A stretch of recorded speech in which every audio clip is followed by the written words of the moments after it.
I'll just give a short introduction, interrupting the piece a little bit. Welcome to the Mantra Zone. Thank you for coming out here, despite everything going on and all the places that you could have been, and you came from both near and far. As you can see, we started our program with some mantra music meditation. Now we'll be having a spiritual wisdom discussion hosted by Eka, who is a student of Vaish, whose book is here, and he will tell you more about the topic today.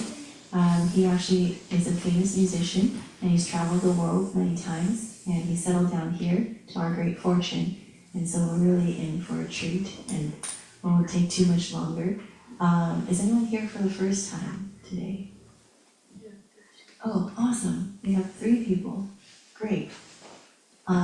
Yeah, we'd love to hear more from you. I'll let Eka take it away. And please welcome him with a big round of applause.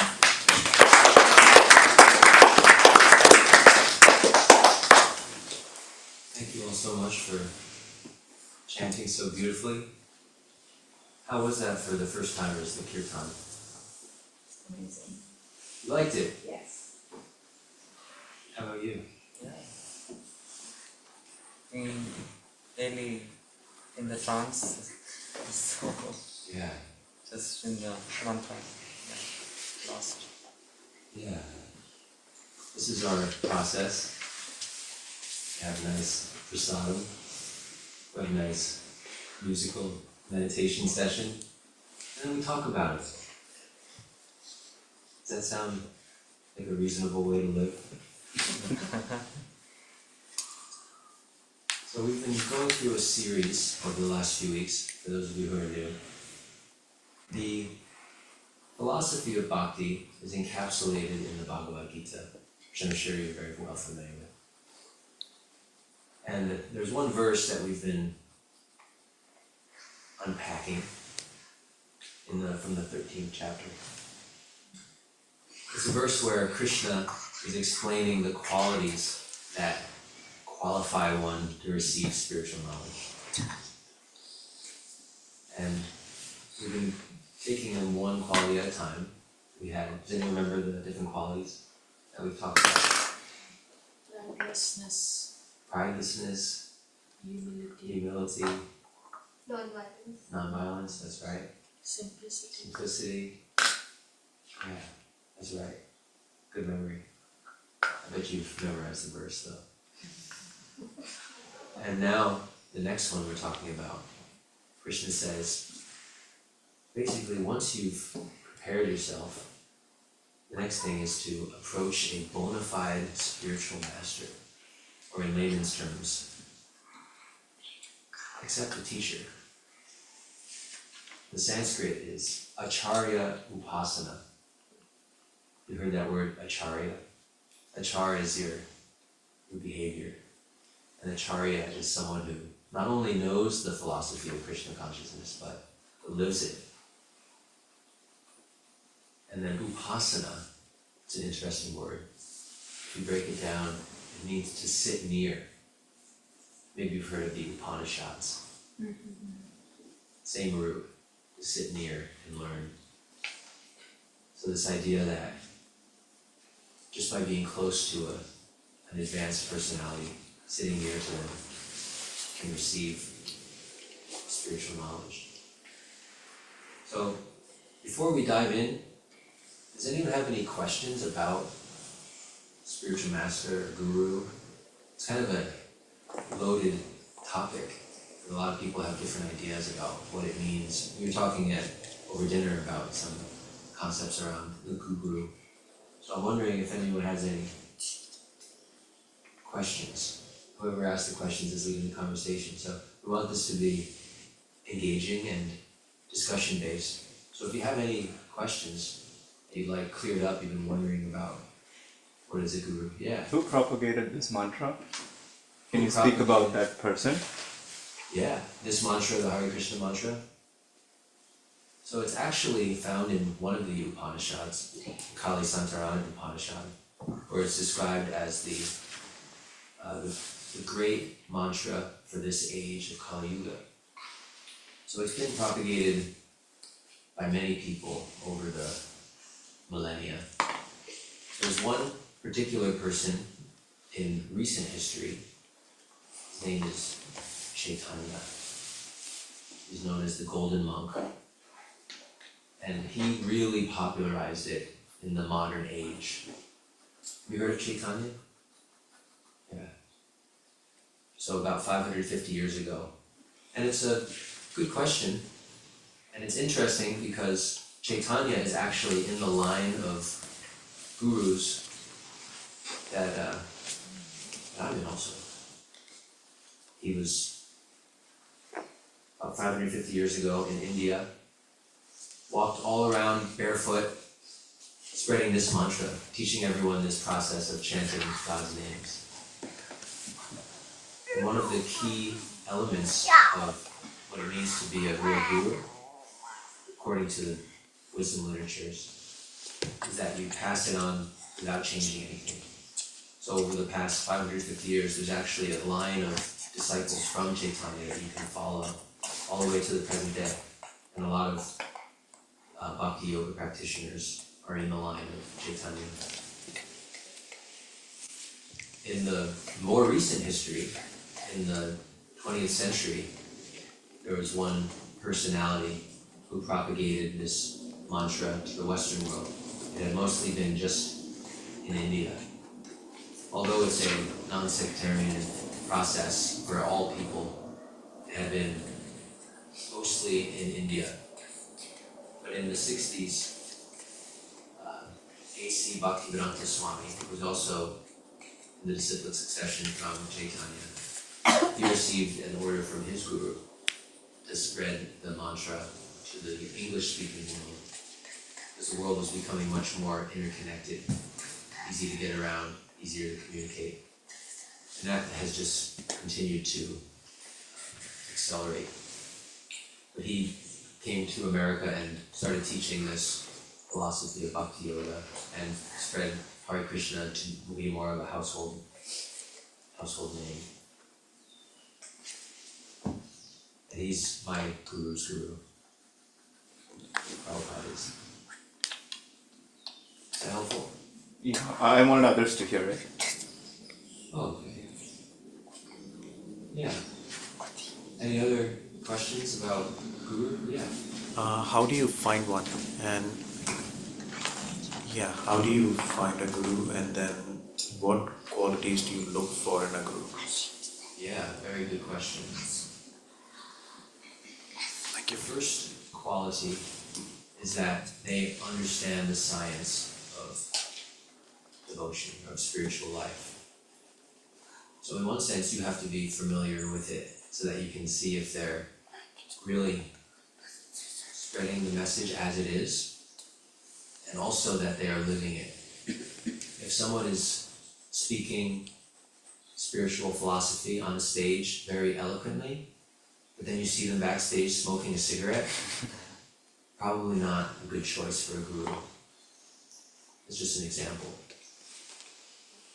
It's not about how famous someone is, how attractive they are. It's about really understanding the philosophy of Bhagavad Gita, Srimad Bhagavatam, the Vedic literatures that are known as the axiomatic truth of spiritual life, and then also practicing it in their example, and better yet, spreading it with others in a visible and powerful way. That's the most important quality. And then I would also recommend, because there may be many people who fit that mold. When I was searching for a guru about 10 years ago, I found many people who fit that mold. And I was wondering, of all these great teachers, they all seem to understand it, they all seem to be spreading it, they all seem to be living it. How do I find my teacher? Because bhakti really is a personal experience in philosophy, very personal connection. So I asked a sannyasi, a monk, that question one day. We just happened to get into the same rickshaw in Vrindavan. His name is Sardar Swami. And I asked him this question, and he thought for a few moments and said, whoever's voice you want to hear every day for the rest of your life.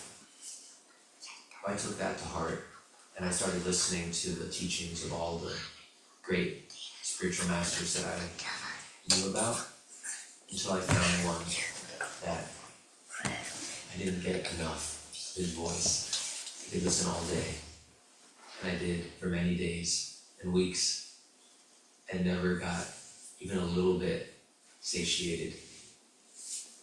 So, and then even further, if you can have a personal connection with them, at that point in my journey, I started communicating with this person and developed a friendly relationship that was very inspiring to me.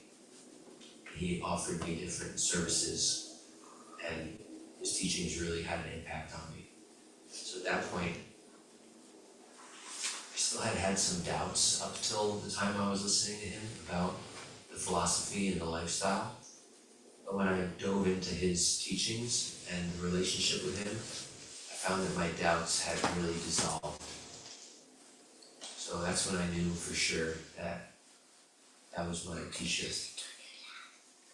It's a very important relationship. You could say it's the most important one.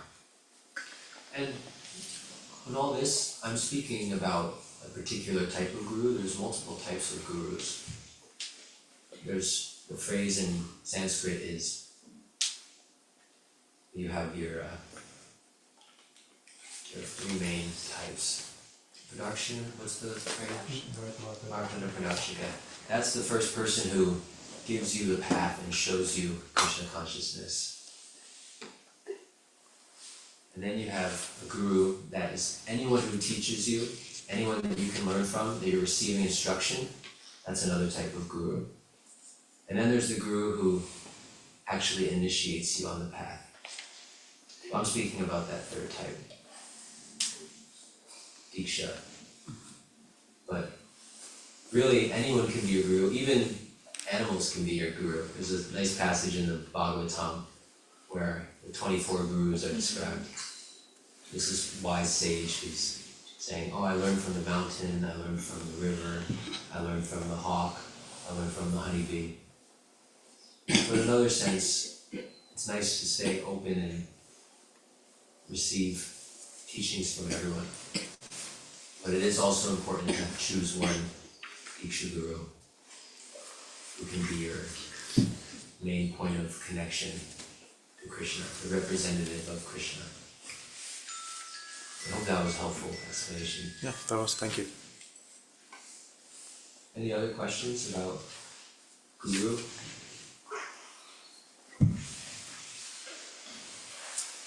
So, maybe you could think about in your life who's been the most influential person. Maybe you don't have a guru, maybe it's not even to do with spirituality. Can you think of anybody who's had a big impact on you? Or maybe multiple people? Who comes to your mind? Is it parents, perhaps? Is it your teachers, your professors? Maybe your mentors at work?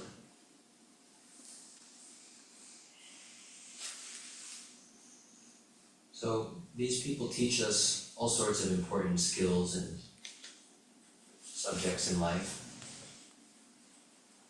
So why would spirituality, which is probably the most important and the most subtle, why would that be any different? We need to have a mentor to teach us these things. Sometimes people say, spirituality, you just feel it, you just do what feels right, or it's all the same. But that's not really what's taught in the wisdom literatures.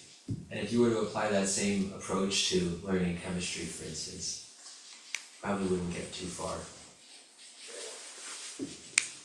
You may even buy a chemistry textbook and study it. But without the professor, you wouldn't ever really get your degree, would you? So in spiritual life is similar to that. It's important to have that professor, that person that you're following.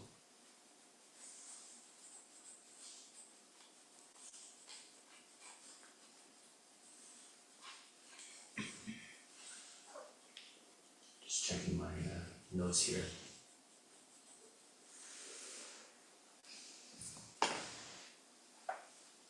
Okay, so wanted to touch on the qualifications of a real guru. That was your question.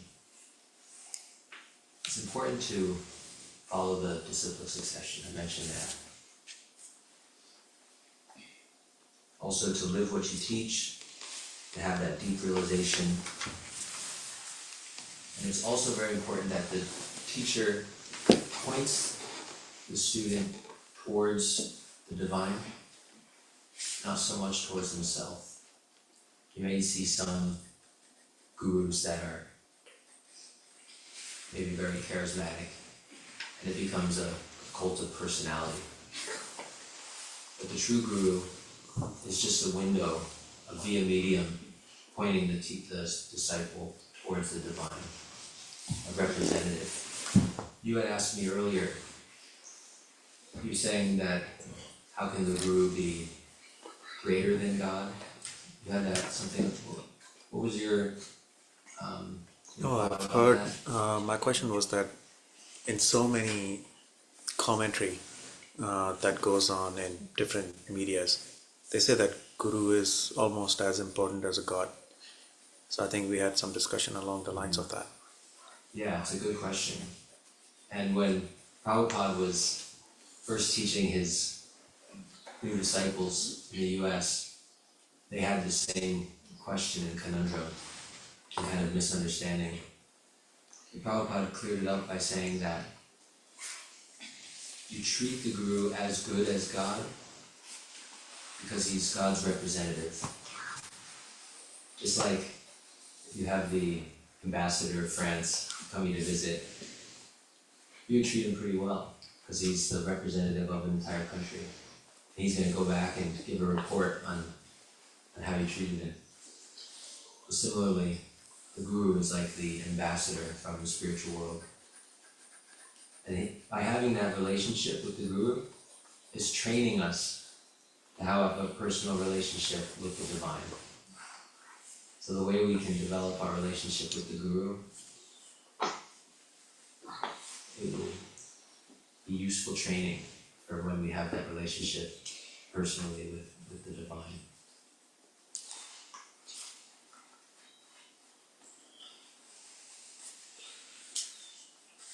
Now it's also important to have the right qualities as a disciple.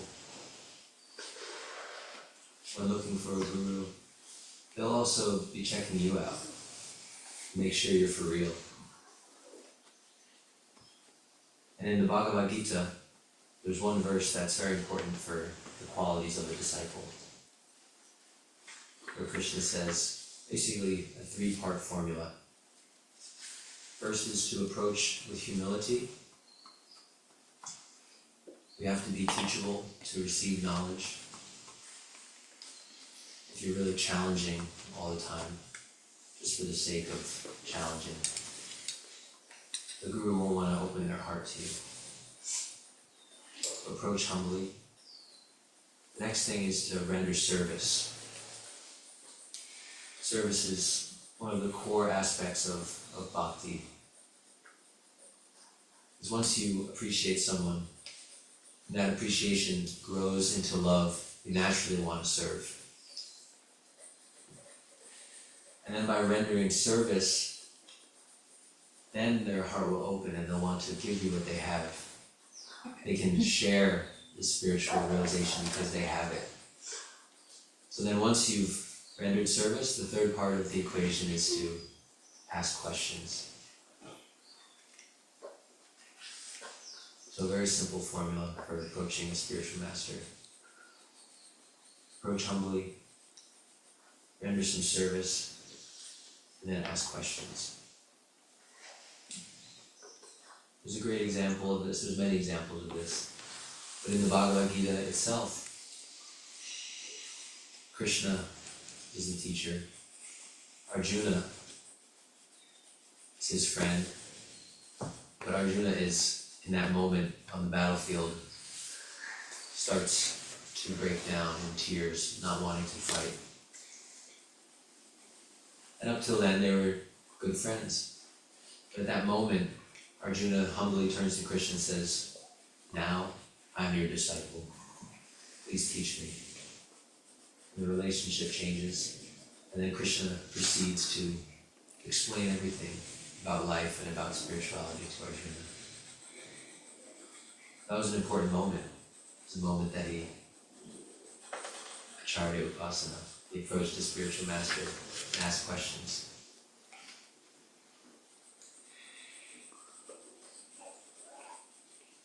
We also see with Chaitanya, more recently, there were two of his primary disciples were Rupa and Sanatana Goswamis. They were among the most learned and most successful people in the world at that time.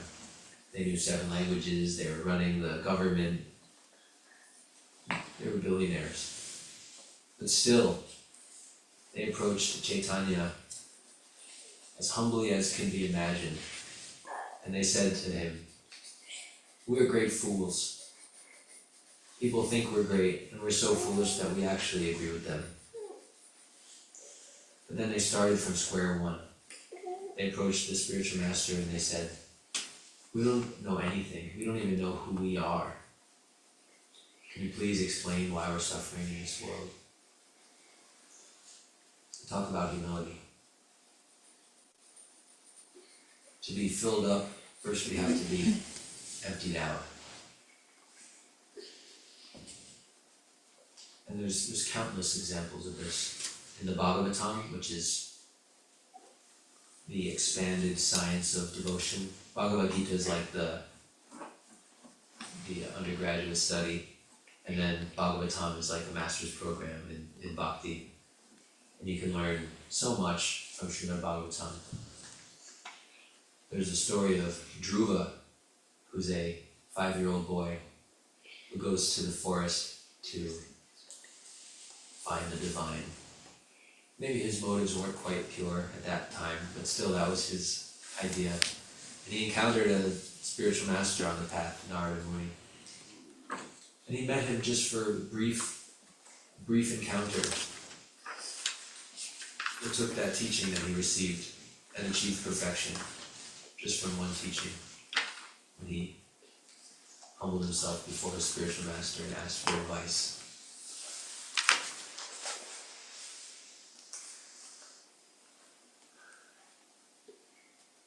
So,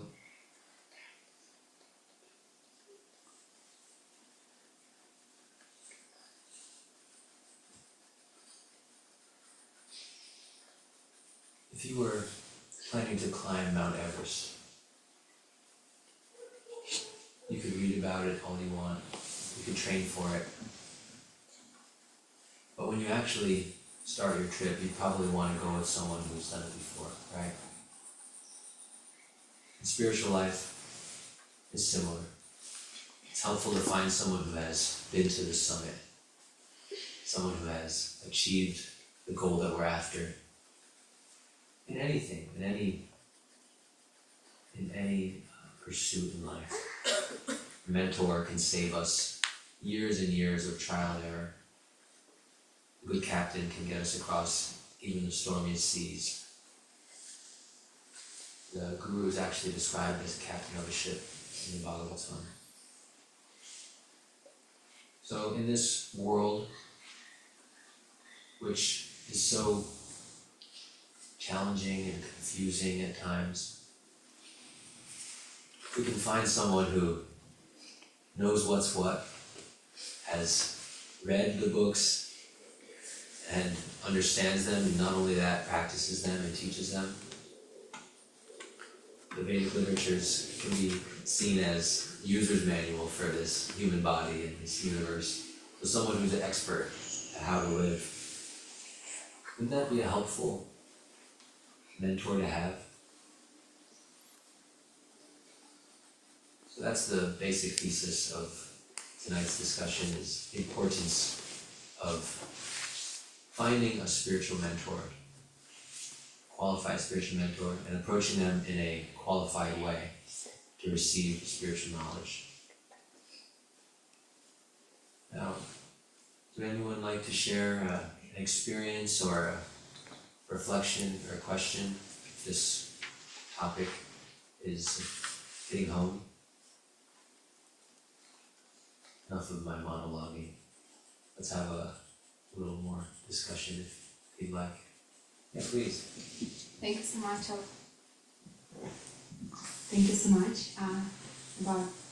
For talking about such a awesome topic. I got very touched and sentimental when you reflect on my relationship with my guru and the importance of his life and my life.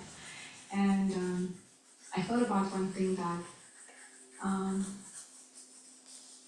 the guru puts in my life or brings into my life, and that's one day I've heard from him saying that oftentimes when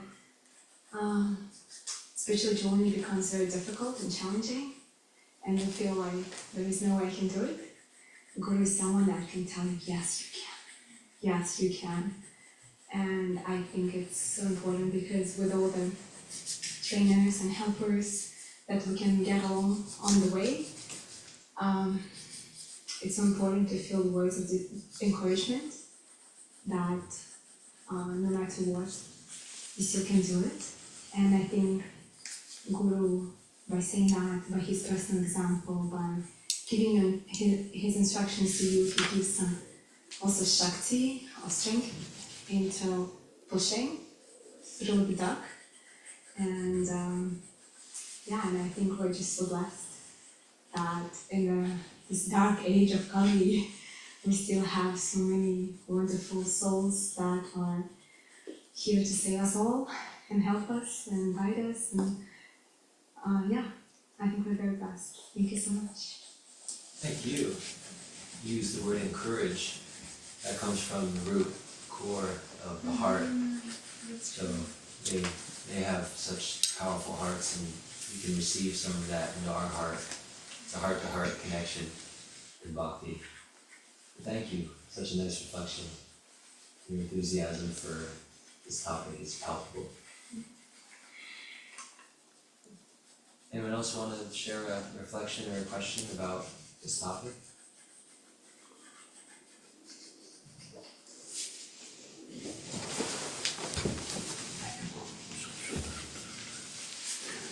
I believe there was this personality who from jail was seeking initiation from I believe it was your own guru.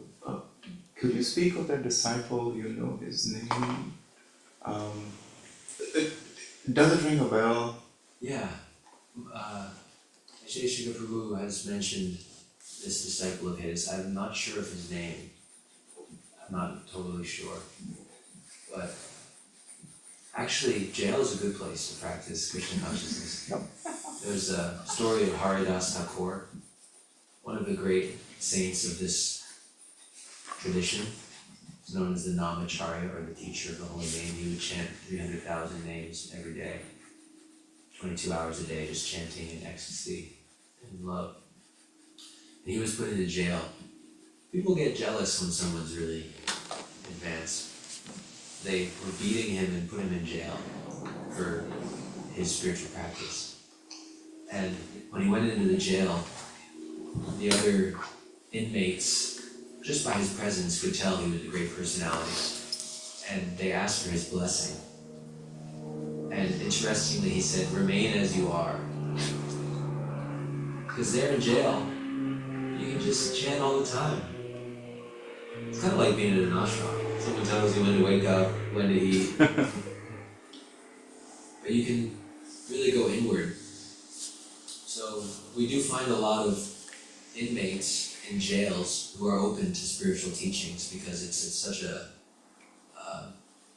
stark experience to be put into a jail, to think about what you've done and your rectification. In fact, this entire material world, this universe is sometimes described as a jail, or at least compared to a jail. Because we read in the wisdom literatures that everyone is a spark of the divine, a unique personality. Our constitutional position, our true dharma, is to be a servant of the Supreme. However, we have free will, and we can choose not to. We can choose to be independent and choose to try to serve ourselves. And that's actually why you come to this material world. It's kind of a jail in one sense. But to get to your question, yes, a spiritual master is very compassionate. That's another qualification of a true guru, is he's doing it because he's compassionate for everyone. It's not about self-aggrandizement. It's not wanting followers. In fact, there's a prayer from Chaitanya. It says, I don't want any followers. I don't want any beautiful companions. I don't want any wealth. The idea is that we're doing this as a service. So in that situation, you can accept anybody as long as they're sincere. And also this person who he initiated in the jail, this person has a lifetime imprisonment. All his life he will be in the jail. And I don't know how he came to know about him, but he expressed that he wants to get initiated, and then Vaishya Shiva Prabhu traveled and got some exceptional permission to go in the jail and do his initiation, and then he now reads Bhagavad Gita and teaches it to all the other people in the jail. The jail is a very good place. They have a lot of scriptures I heard in the jail. I had somebody close to me who was in the jail, and they were saying that there are a lot of scriptures all around, not just Bhagavad Gita but many other. It's time to go inside. So it was very, very inspiring for us also to know that he went to the jail. He even had a video that he had posted that was very long solo drive and not anybody's allowed and scary almost. Thank you for Yeah. sharing. I actually know one teacher, his name is Chandra, and he, over his last 30 or 40 years, that's been his main service, is writing letters to people in jail who are interested in Krishna consciousness.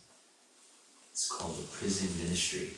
He's written tens of thousands of handwritten letters to people who are interested from within the jails. You might have come through that, I'm not sure. Yeah, thank you for adding the details.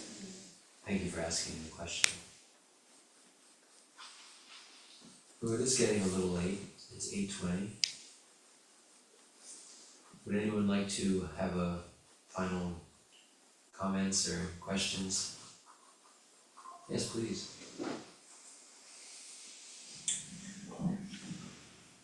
You spoke about how to find a teacher, but when do we find a teacher? Yeah.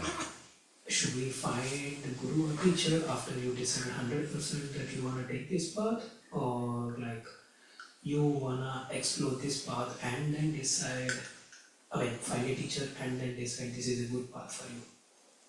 There's one saying, kind of a mystical saying that I like, that when the student is ready, then the teacher appears. But that's not an excuse to not look either, because we have to get ourselves ready.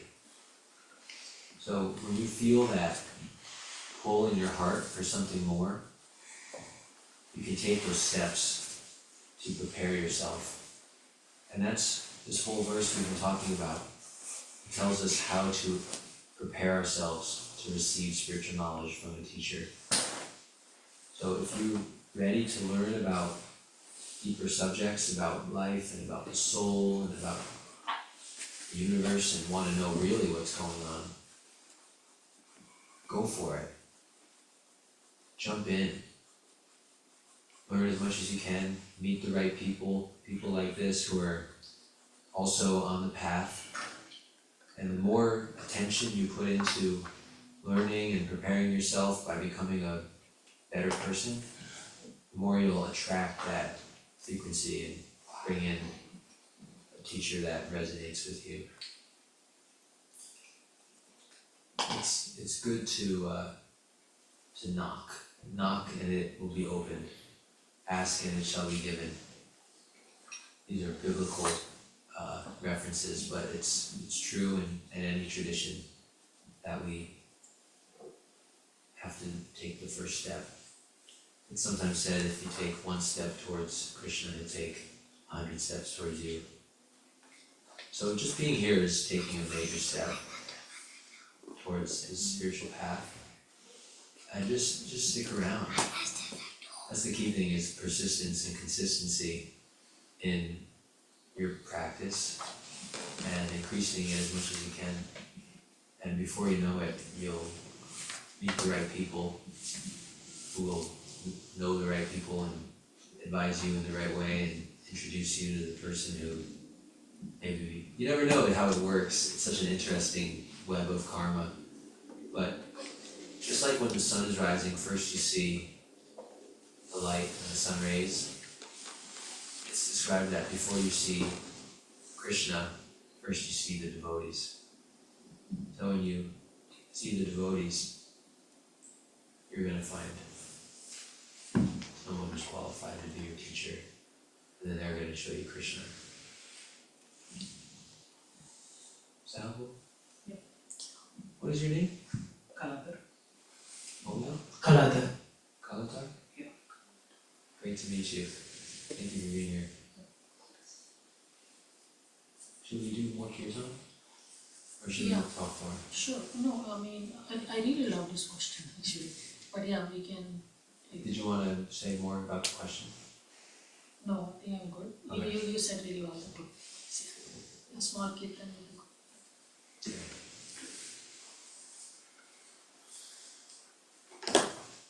Did you want to do more?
to our wonderful hosts.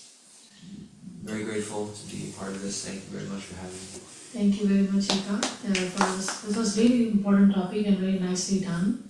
I think questions were really good, so thank you for that. And we invite you all again next week, Friday. We have an extra traveling speaker coming next week. Her name is Prabhupada Priya, very famous she is. So it will be nice if you all join us again next week, Friday. She has given a special concession to come, that she will come here, so it will be wonderful. And Eka, if you can also come, we can do Kirtan. And I don't think she will do Kirtan, but she will be speaking I'll also. sing for my supper.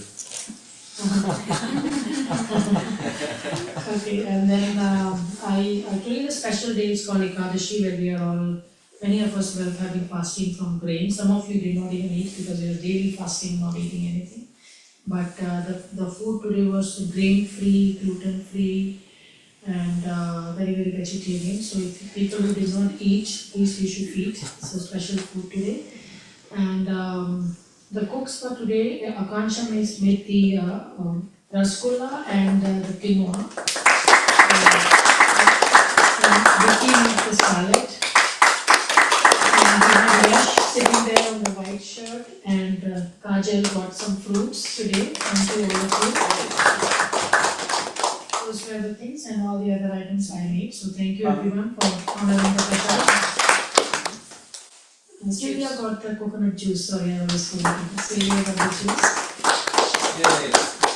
And see you all again next week Friday. Okay. Can I Thank say you. one more thing? Yeah. So we mentioned the Srimad Bhagavatam. We're on a mission right now to distribute Srimad Bhagavatam all over the world, 100,008 sets. So if you are at all interested, we'd love to give you a set of Srimad Bhagavatam. It's a wonderful book. So please consider it, and if you'd like one, come talk to one of us and we'll make your dream come true. I'm happy to sponsor one. Sponsor one. Sponsor. Haribol! Haribol. You have no excuse if you want one. Yeah, he'll buy it for you. Who wants it? Does anyone want to claim it right now? Anyone doesn't have it? Let's start with that. Who doesn't have this Srimad Bhagavatam? Would you like it? Sure. Haribol! Now the program is a success. It's a set of 18 books actually, and Very heavy. I think you know what is kind of. But yeah, it's very, very auspicious to have Srimad Bhagavatam, and it's a special day, so very good decision. We will hand it over to you. We also have a woman's reading, so she can join in case. Yeah, sure. Yeah. Oh yeah, we're talking about starting another Srimad Bhagavatam reading, Yes. so stay tuned. We have we have a private group of women who are reading Srimad Bhagavatam every evening with me, and then we are also starting for the men. Just like it wasn't, we have no difference between men and women, but it's just more comfortable when you read regularly, then you just make more friends. So we have a very intimate group of women who are reading. Men, Eka is going to start for the men, so it would be great to start reading those books also. Especially for those who have been coming regularly, it's good to, that's the next level for you. Okay, thank you everyone, good night. And if there's anyone else who wants to sponsor another Srimad Bhagavatam? Going once, going twice. Who else wants to sponsor Srimad Bhagavatam? Okay, next. Krishna 10, Krishna 9.